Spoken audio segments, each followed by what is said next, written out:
பாதைக்கு தீபம், பேதைக்கு வெளிச்சம் உந்தன் வசனமே. Praise the Lord. இன்றைய நாள் தியானத்திற்காக அப்போஸ்தலர் 10ஆம் அதிகாரம் 38ஆம் வசனம். அவர் நன்மை செய்கிறவராயும் பிசாசின் வல்லமையில் அகப்பட்ட யாவரையும் குணமாக்குகிறவராயும் சுற்றி திரிந்தார். ஆண்டவராகிய இயேசு கிறிஸ்துவோடு கூட இருந்த பேதுரு சொன்னதான வார்த்தை இது.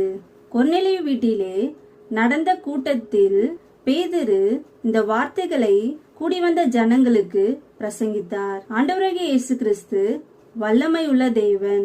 இந்த உலகத்தில் பிசாசின் வல்லமையில் அகப்பட்டு பலவிதத்திலும் வாதிக்கப்பட்டு சாபத்துடனும் நோயுடனும் பிசாசின் அலக்கழிப்புடனும் வாழ்கிற ஜனங்கள் ஏராளம். எத்தனையோ பரிகாரங்களை செய்த போதும் விடுதலை இல்லாத நிலை. அன்று அற்புதம் செய்த அதே வல்லமையினால் அப்படிப்பட்டதான மக்களை ஆண்டவராகிய இயேசு கிறிஸ்து விடுவிக்க ஆவலாய் உள்ளார்.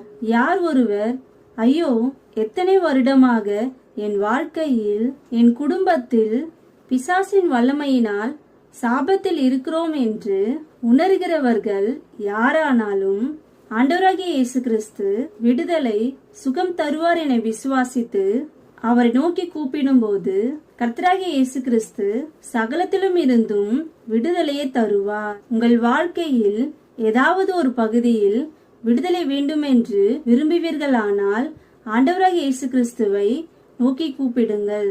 அப்பொழுது அவர் விடுதலையை தருவார். ஆமென்.